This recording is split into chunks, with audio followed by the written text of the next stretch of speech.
The Africa Twin is one of the most beloved Hondas to never have been imported to the United States. In 1986, the NXR750 Africa Twin factory racer made its debut at the then Paris-Dakar Rally. The bike was powered by a V-twin engine, while the rally largely took place on the African continent, hence its Africa Twin namesake. Following the racing success in the epically grueling rally, Honda produced the XRV650 Africa Twin in 1988 and 1989, which used the same 647cc V-twin engine as the Hawk GT, then followed by the XRV750 Africa Twin from 1990 to 2003 for foreign markets. 13 years after discontinuing that model, Honda has revived the Africa Twin moniker for 2016 as the CRF1000L, and this one is destined for the USA. The Paris-Dakar Rally is now known as just the Dakar and has relocated to South America due to safety concerns in Africa. So too has the new Africa Twin moved on. The parallel twin engine configuration replacing the V-twin of the old XRV750. Of course, everything about the CRF1000L is new, especially the ones outfitted with Honda's second-generation dual-clutch transmission DCT. Sticking to the Africa Twin's historical roots, Honda chose South Africa as the launching site for the company's new flagship ADV bike, the two-day riding smorgasbord of asphalt, dirt, water, mud, rocks and rain. The occasional wildebeest, baboon, and eland sightings ensured we weren't mistaking the semi-arid deserts of South Africa for the very similar ones of Southern California. Day 1 riding was largely confined to asphalt and stock tires, and divided between the pre-lunch hours aboard the manual transmission model, while post-lunch was all DCT. Knowing that DCT would later command complete attention, the time slot was spent focusing on the Africa Twin's essential performance characteristics and technologies. The 998cc parallel twin, while significantly more powerful than the V-twin it's replacing, is certainly no fire-breather. Honda's claim for the new Africa Twin's twin is 93.9 crank horsepower at 7,500 rpm, and 72.3 pounds-feet of torque at 6,000 rpm. Enough to spin the rear tire on asphalt toward dirt but not poised to steal any performance thunder from the likes of KTM's 1190 Adventure. The new engine's low 10.0:1 compression ratio should help it equal the bulletproof reputation and low maintenance for which its predecessor was renowned, and allow it to run on low-grade fuel, while also keeping the amount of engine braking low.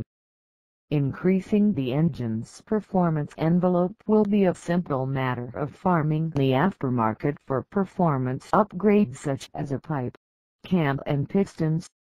Power production from the twin is a steadily increasing flow of horsepower and torque with no noticeable dips or peaks.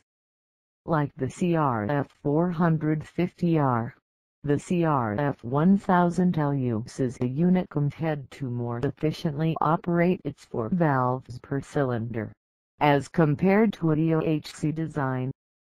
Standing on the side of the road watching other journalists conduct photo passes provided audible proof of the great job Honda did making the 270-degree firing parallel twin and stock exhaust sound exceptionally throaty. All Africa Twins are outfitted with Honda selectable torque control, traction control and ABS brakes. HSDC has 3 levels plus off. An index finger switch on the left handlebar provides a rider easy on-the-fly selection between all 4 settings. The current HSDC setting is presented in bar graph form in the middle of the digital instrument cluster. A light is illuminated on the left side of main display when TC is shut off. The 3 presets may seem to limit the amount of HSDC adjustability, but do a good job allowing for increased rear wheel slip without going overboard in the amount of settings available. Like HSDC, ABS is easily switched off to the rear wheel by pressing a right side fairing mounted button. Unlike HSDC, ABS can only be switched on or off when the bike is stopped. Keying the bike off returns both technologies to their default settings. ABS on HSDC to level 3. Using the combined start/stop button to kill the engine while leaving the key on retains your ABS setting but returns TC to its default setting. If you're thinking that doesn't quite make sense, I'm in agreement with you. Glaringly absent technologies are ride-by-wire throttle and the resultant ability to easily enable cruise control. Honda had its reasons for using a cable-actuated throttle, but they sounded shallow, and no excuse will help the Africa Twin when compared in a future shootout to its competitors, which mostly have cruise control. Also missing in action on the manual transmission model is any type of selectable ride modes. With only 94 HP available, there's no sense shaming Honda for discarding the technology, but it's become so ubiquitous on new model motorcycles that its absence doesn't go unnoticed. The big technology here, though, is DCT. And let's begin by saying that this second-gen version is a big improvement over the original offering. If you're unfamiliar, DCT is a technology that engages the next gear chosen higher or lower while the current gear is still in use, smoothing the gear shifting process and increasing gear shifting efficiency. The left handlebar is a little busy, but the buttons used most often are the DCT thumb-activated downshifter below the turn signal switch, the index finger-activated upshifter peeking out from behind the top right of the grip and directly above it the HSDC switch. The suspiciously clutch-like lever is actually a parking brake. On the right, next to the hazard lights button, is where you choose automatic or manual. Above is the switch for driver sport and also where you select level II or II for sport mode. The end is for selecting neutral. DCT also replaces the manual toe shifter with left handlebar mounted electronic buttons akin to paddle shifters in performance cars. The rider can choose to manually select a gear with the index finger upshift button, or thumb downshift button. There's also an automatic mode with 2 variations, drive mode and sport mode. D mode is for fuel efficiency while S mode is for increased performance, holding onto gears longer and higher into the rev range.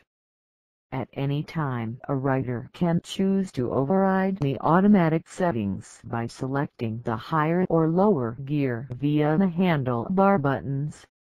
New to DCT on the Africa Twin are the 3 selectable levels within S mode, whereas level 2 remains the same as the previous DCT. Level 1 provides slightly less aggressiveness than level 2. While level 3 provides slightly more aggressiveness than level 2. Unlike ride modes on other motorcycles, none of these selections change the way in which power is delivered. They affect the characteristics of the DCD transmission, which is useful depending your riding style, type of road condition, and, of course, if you're on asphalt or dirt. For off-road riding, DCT model come equipped with a G-Gravel button located next to the ABS button on the right side fairing. In theory, initiating the G-switch reduces slippage within the DCT to better replicate the immediacy of power application to the rear wheel a traditional transmission provides. Riding a DCT model, you can feel the difference between having the G-switch engaged and disengaged. I preferred the G-switch on, but when ridden back to back with the standard transmission model, there remains a slight delay, the manual transmission feeling more directly connected to the rear wheel. The new DCT also compensates for when you're traveling uphill or downhill by monitoring throttle opening, speed, engine RPM and gear position. The result is that, when traveling uphill, the DCT will maintain a lower gear to ensure there's enough drive to overcome the increased drag and, conversely, will downshift sooner when traveling downhill to maintain a consistent amount of engine braking. What DCT does not compensate for is the times when you need quickly pop the front end over the rock or log. Yes, with a hard pull on the bars and full turn of the throttle the front up comes up, but not as easily as finessing the standard issue clutch. Otherwise, slow maneuvering in tight situations is performed well with the DCT, better when the G-switch is turned off. How's riding with the updated DCT?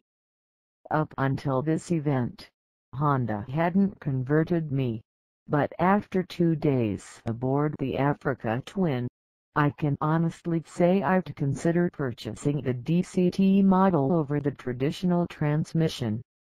Being that the price increase is only $700, the weight difference is only 22 pounds, and the service intervals/costs are the same, this certainly helps. After fiddling around with the different DCT settings on day 1, I found myself mostly riding with the DCT in automatic SII mode. Choosing the sportiest S mode is no surprise as, 9 times out of 10, it would select a suitable gear for the situation at hand. The times when it didn't, I simply pushed a button with either my index finger or thumb to override the system and get into the gear I wanted. When riding in the dirt it was especially nice because I didn't have to remove the boot from a foot peg to select a different gear when standing. Where I think DCT is incredibly useful is in its diversity of functions. When your significant other is on the back, D mode shifts smoothest in the lower revs and keeps your passenger from helmet kissing you at each stop. Feel really aggressive? Put it in manual mode and do all the shifting yourself. Touring. Choose one of the S mode levels and focus more on the road rather than what gear here, and DCT worked best for me when I detached my mind from comparing what gear I'd choose or when I'd shift to what the DCT is doing and just let the dual clutch tranny perform in its own fashion. In any given circumstance, if you're unhappy with the gear it's chosen or how long it's holding a gear, etc., you can always override the automatic function.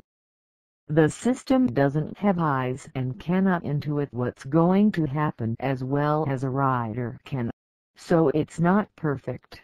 And even test product leader Tetsuya Kudo-H admitted as much, but I was content to let DCT operate, allowing me to pay more attention to the other aspects. of riding or just enjoy some sightseeing while I wished for cruise control. With the popularity of ADV bikes and the likelihood that a lot of owners are like SUV drivers with no serious off-road aspirations, DCD makes off-road riding much more enticing by removing the level of intimidation. Even people with good off-road skills will like the DCD because it reduces some of the concentration spent on shifting and applies it elsewhere. Having ridden both versions of the Africa Twin over the exact same loop, I know for certain I went just as fast and rode just as aggressively on the DCT model as I did on the traditional transmission version. Outside of DCT, the new Africa Twin will probably find itself with a loyal following among ADV bike enthusiasts. The seating position is comfortable as well as adjustable between 33.46 inches and 34.25 inches with plenty of legroom between the seat and foot peg. The non-adjustable windscreen creates a pocket of still air that seems larger than the windscreen itself.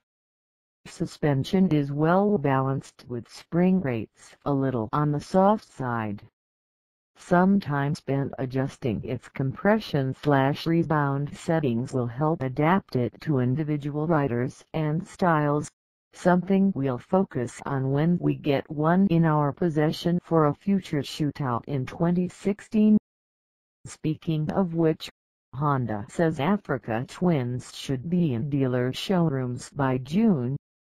Hopefully your local dealer allows test rides because DCT is something that needs to be experienced. If you do manage a test ride, make sure it's a lengthy one. Acclimating to DCT and its multiple settings takes longer than a spin around the block. If DCT isn't your flavor, you'll find the standard Africa Twin to be a competent ADV bike with real off-roading capabilities and a nearly as capable on-road bike. It's relatively lightweight compared to some of its competitors. Yamaha Super Tenere claimed wet weight 575 pounds and at $13,000 is priced affordably. 2015 KTM 1190 Adventure $16,999. Most importantly, it's available stateside.